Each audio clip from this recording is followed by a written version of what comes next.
So now I'm going to hand it over to Holly Butler. Holly is a double Riverhawk. She has a bachelor's degree from the business school, and she also has a graduate degree, Master of Science, Innovation, Technology, Entrepreneurship from the university. And she is the program director for DifferenceMaker, and we're really excited to have her on board. Thank you.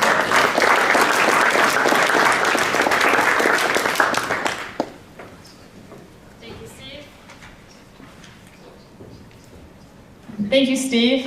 So if the two DifferenceMaker teams want to join me up here, we'll do an interview panel. And that will give you all an opportunity to see what other teams have done with their funding and since they've won the Idea Challenge. Yeah, please sit here.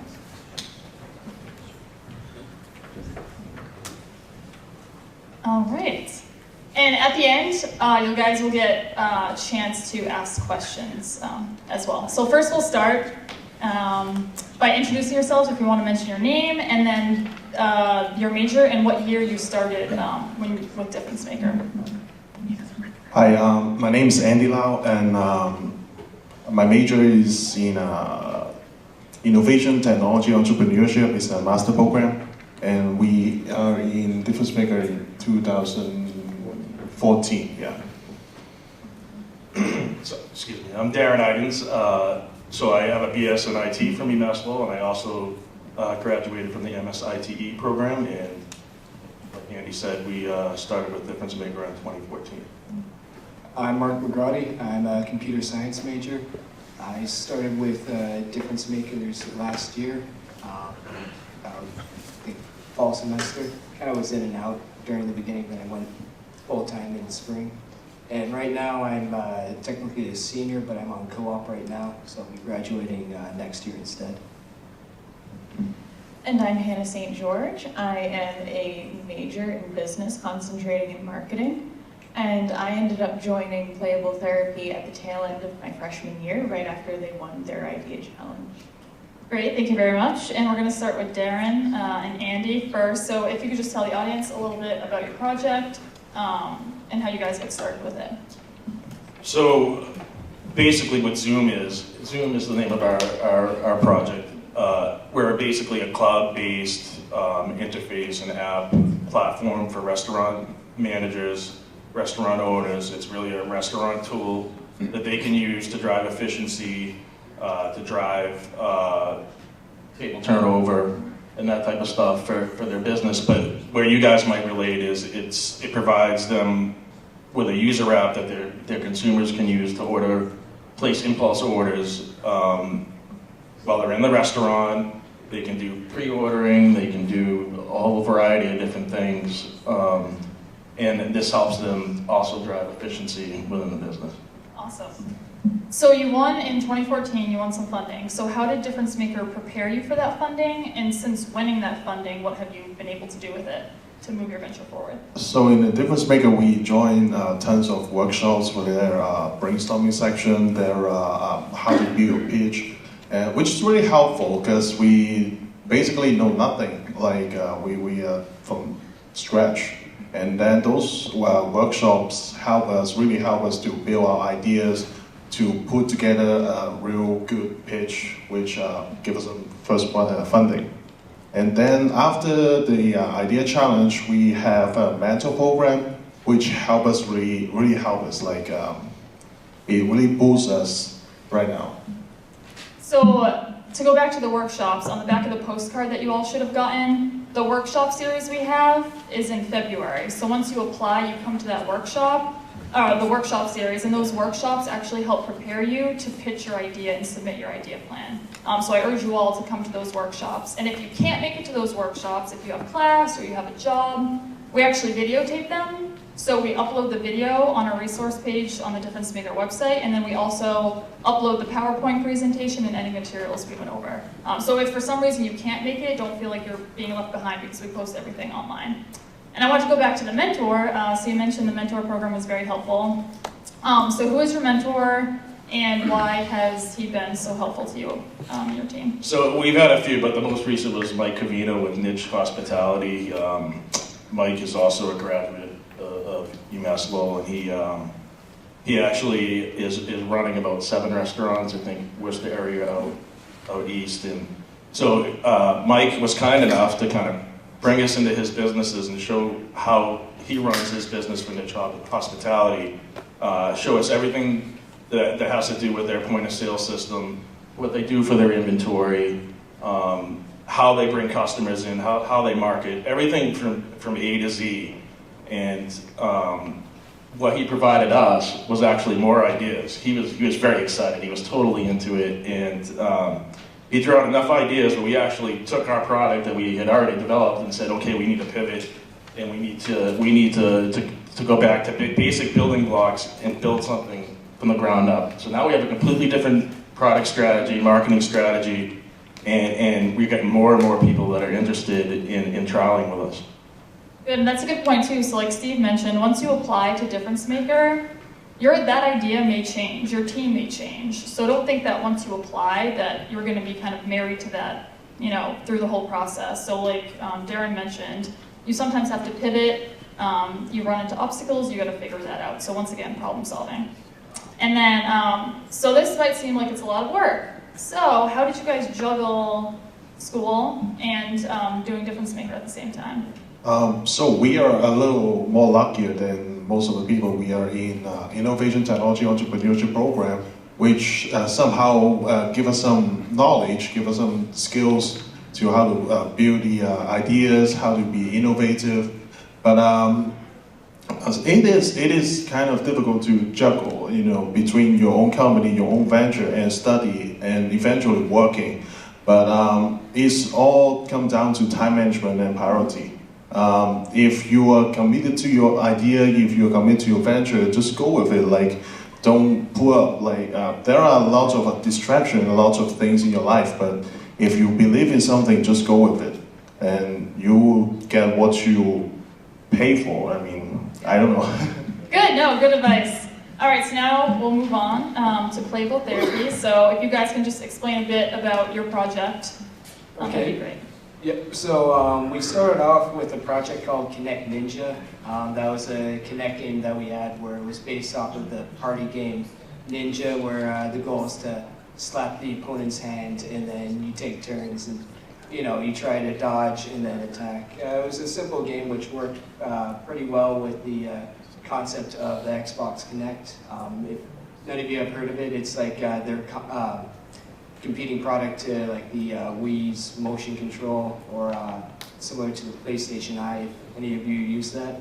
But Stephen Tello actually heard about that idea, and one of his students mentioned a physical therapy application where they wanted to make games where the patient would be doing their physical therapy exercises at the same time, but it would be, disguised as something fun. And Stephen gave our friend my email, so he pretty much joined the team, and we changed from pretty much Connect Ninja to Playable Therapy, and went full on into physical therapy because we decided that would be a better problem to solve, and a lot more people we could help affect that. And yeah, so a little bit more information on the problem that we're trying to tackle is that up to 65% of physical therapy patients don't do their exercises either correctly or as often as they should, and that's a huge deficit to the possible recovery that all these patients could have. So we wanted to tackle this problem in an engaging way for any patient to do their exercises properly, want to do them as often as they should, and would kind of help the physical therapist keep track of their progress and if they need to make any changes to their care. Great, thank you. And you guys won $4,000 at the Idea Challenge. Then you were also given the opportunity to pitch at Convocation. Was anyone there at Convocation this year? A couple of you? So you must remember Playable Therapy. So you guys won some money there too. So what have you been able to do with your funding so far? so we haven't done too much with it right now. We did invest some of it into one of our teammates' computers, so he'd be able to more efficiently work with us because he had an older laptop. Couldn't do any programming with that. So actually building the programming. Yeah, so to help give our teammates like the actual tools to develop the application. And what we're looking at now is purchasing a Microsoft HoloLens. Those cost about $3,000, but with the $4,000, we'll have some left over that we can invest in software development kits and those important tools that we need. And also we are looking into getting a patent if we are awarded more money through any future competitions. And they were actually able to build the platform, and it's really, really neat. So I'm glad you guys were able to do that. And just last question, then we'll get to audience questions. So like I mentioned, sometimes it's difficult to juggle everything together. So how did you guys juggle doing the idea challenge, doing school? Any advice for the audience?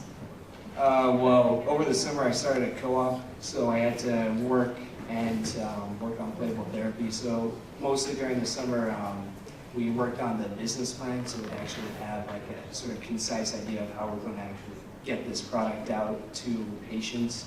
And we spent most of the summer actually just laying down the idea for how to get it to them. We decided the best way would be through physical therapists and have them test it first before we actually get it to the patients. And over like last spring, and then also the fall, I was working and taking classes. So really it was more or less like I was having a bit of fun with it, which made it a lot easier because I was always wanting to get into Connect programming and that. And if I was able to, you know, learn Connect like I wanted to and also get rewarded at the same time, made it like a good opportunity that I just couldn't refuse.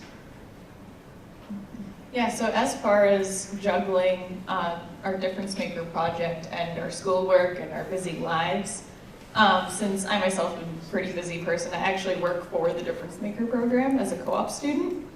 And then I'm also on the rowing team here. So we decided that anytime that I happened to be at DifferenceMaker Central, we would end up meeting at around that time so we could just all be together in the same room in order to discuss like where our project's going, our progress, and all that wonderful planning stuff. So. Great, thank you. And Mark made a good point. So not only solving problems, but solving problems that matter to you. So if you're passionate about something, maybe it affects you, someone you know, that will make the process that much more enjoyable if you're doing something that you really care about. So now we'll open it up to audience questions. So anyone have any questions? You get a DifferenceMaker prize if you ask a question. Any questions about the process, about their product? Yes? For Zoom, are you guys live right now? Are you guys by going to the ice? Yeah, so we're actually very close to starting a trial over at the ICC with Aramark and actually right in the student dining hall. So it's going to be a very simple solution. You guys have that made to order a counter that over there that where you have to like kind of walk up and ask, you know, I want a cheeseburger or whatever. You're going to be able to scan in your app on the app and place your order without having to really talk to anybody. It's going to go right to the kitchen for them to be able to make whatever it is that you order. You'll get an order number, you'll get all the pieces that you need. So it's really basic. There's nothing like crazy about that, but that's how we're starting, and then we might move on to other things. You might be able to order from your room, right? And it goes right to the kitchen. You just come down and pick it up, or maybe somebody comes up and delivers it. So many different ideas, so many different directions we can go. But we're starting very basic, and we hope to be live in a couple weeks. We have a couple IT-related issues that we're trying to work out with the IT department over there. Very small software issues, but once we get that done, we'll be good. All right, thank you for your question. And Casey, could you get a DifferenceMaker water bottle and bring it up here so you ask a question? In the white box, please. Thank you. Yes? I wanted to know if you guys have any hardware involved or any ideas of hardware involved for this yet. So great question, and so that's where our value is. We're not pushing hardware on this. We can use existing hardware. So the consumer, which would be you as a student, would use their own hardware. They just download the app, What you see out there today in like your Chili's and your Applebee's and stuff is they're pushing hardware on these places, and they have to put it on the table, and you know they have to manage all those pieces. We've got it so that it's so cloud-based that they can use their existing hardware wherever they are, just with some simple minor software changes. So we're saving a lot in cost for the owners when we launch. Yeah, did you want to ask me? Yep, so with our project, we are based off of existing hardware, like the Kinect. So when you want to get the app, you have to own a Kinect, but we're doing this based off of the idea that a lot of people who own an Xbox tend to own a Kinect as well. So a good idea is, if you want to create something based off of hardware, look at something new that might have come out that might be popular, and try and piggyback off their success, because that'll help you, and it'll make a lot of other steps easier, because developing something hardware-based, especially it's got a microprocessor on it, tends to take a lot of work. So if you're able to find like a lot of pre-made parts that you can already get, it'll help immensely. All right, we're running out of time. We still have an activity, so one more question. This was from Playable Therapy. You're trying to integrate your software with hardware, existing hardware. How do you see your organization growing as virtual reality starts to become more common? Virtual reality hardware. That's one thing that we've been discussing. So one of our next avenues is the HoloLens, which is Microsoft's answer to Oculus Rift. And because we've been working with the Kinect, which is sort of like a precursor to HoloLens, just shifting our software to pretty much support HoloLens is a lot easier, because it's using the same frameworks, which are .NET. And then if you look at a lot of the documentation on HoloLens, they say that Learn to Connect, and also we're using the Unity platform to pretty much generate a lot of the graphics. It has good built-in Connect support. And HoloLens supports that from the ground up. So moving into HoloLens, it's going to be more of a natural progression rather than having to rebuild everything. So we're looking to have a pretty easy transition into virtual reality, and that where the exercises could become a lot more immersive, if that's what the patient wants. All right, thank you. So how about a couple questions from the back? I saw some hands in the back, so let's give the back a chance. Yes? So, I think the idea of playable therapy, how, in what way would it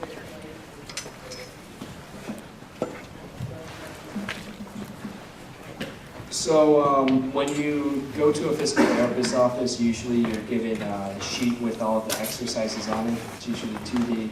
And viewing that, to some, if they haven't done the exercises before, it's kind of hard to follow. So sometimes they just get frustrated and give up. While using the Kinect, we're able to generate 3D models of the exercise. So if the patient doesn't even own a Kinect, they could still get an app onto their phone, which could view these exercises in 3D. So you could change the camera angle and all of that to be able to get a really clear picture of what you're supposed to be doing for your exercise. But when you add the Kinect, it'll be viewing what you're doing in real time, comparing it to those recordings. So if your arm or any of your limbs are out of place, it'll be able to signal you through the screen to, all right, move this foot a bit closer forward, or move this arm down lower. And over time, it'll help you do the exercises, and it could help track your progression. So the better you're doing your exercises, it'll notify it, and you'll be able to get an idea of what exercises are actually helping you the most with your recovery, and also give physical therapists an idea of what they could do to help improve your recovery. Yeah, so correct me if I'm wrong, but you guys did a lot of research, and what you found is that a lot of people don't do physical therapy regularly like they're supposed to, and then the ones that do it incorrectly. So basically the problem that they're solving is helping those people want to do it by making a fun atmosphere, but also doing it the right way when they do it. Yes, that's correct. Other questions? Yes? So are you, for the playable therapy folks, are you partnering with any researchers to to gauge the compliance because they have this kind of interface? Are you working with any folks in the medical profession? So one of our team members, Anthony Pitero, he's actually a PT major. So he's currently working with a lot of physical therapists in the area, a lot of different professionals that are really interested in this technology. And we're really getting a sense of like what our market is like in the area. So we do have like some insight as far as the field and what's needed there. Does that answer your question? Yes, I think it would also be a wonderful research opportunity that this university has a doctoral program in physical therapy, right? It'd be a great Yes, I partnership. believe so. Also, I worked with Professor ZHUUM, and he's doing a similar project where he's monitoring stroke patients. So I've been talking to him about what they might want for their software. So we're working closely together. So when our software is complete, they can use it for a lot of the data acquisition for their projects. And with that, hopefully, we'll be able to share that data with a lot of other physical therapists to give them like a different perspective that they might have not had before. Great. Any last questions? Then we're gonna get started with the activity. All right, we'll do this one and then we'll go here. For the ZHUUM product, is it similar to any of the devices that are already existing in like places like Chili's or like Applebee's, like those two pictures? Yes, as we just said, Chili and Applebee's have devices on the table which you can order from it. But what we try to do is to minimize the cost so that the middle-sized or small-sized businesses can also do that. I mean, it is a simple thing to do on the cell phone. We don't actually have to buy all those hardwares to do it. So why to waste all the money on hardwares when you can do everything on cloud? So that's our goal. That's what we try to do. Does that answer your question? That answers your question? Okay. And then over here. My question is actually for both groups. I was just wondering, from the initial phase when you kind of had the embryonic form of your idea to now, were there a lot of changes, or is what you're working toward now really what you initially envisioned? That's an excellent question. Who wants to take that one first? So I kind of touched on that a bit with the Connect Ninja idea, but even after that, like deciding on how like the physical therapist is going to interface with the software, like are they going to view the entire exercise, or is it going to give them like a checklist of what the patient did or not? That went through a lot of changes. It was never actually like clear what we were going to do until around the summer. So a lot of things we would do is come up with a problem within our solution. I guess that's what I would say. And we have those like written down or remember those, so then later on when we start coming towards those things like, are we distributing this? Why would a physical therapist want to actually try this? That's when we started looking at those problems that we already had and a few solutions. So we came up with an idea of like sort of like a chart system for the physical therapist to view. But in terms of like actual coding in that, like there was one point where I ended up kind of restructuring the entire software so it would be more portable between different devices. And that happened during the fall, but after doing that, it made a lot of other development happen a lot more easily. And we kind of changed like what our most valuable product would be. So the MVP is like the minimum value product and Minimum viable product. minimum valuable product. So we were thinking like, so we have a bunch of people with Connects. Should we go for them first, or should we go bring the Connect into the physical therapist's office so they could get the 3D exercises? So then we'd have 3D exercises on people's phones. Then after that, we use pretty much that as a stepping stone into bringing the Connects to people's homes. So they'll help assist the exercises. So it's kind of like shifting back and forth, but that's the whole, like, that's something you just have to be ready for when you're making a startup. And Sam, what about you? As time is running short, so I give it a shot. Yes, we changed a lot but that is necessary because when we first start building up our ideas, we only see things from our perspective. And we actually have to look at the problems, the ideas from many other perspectives. As we talk to more people, the people actually run the business, the more customers, more managers, restaurant managers, we got tons of different perspectives to how to tackle the problem.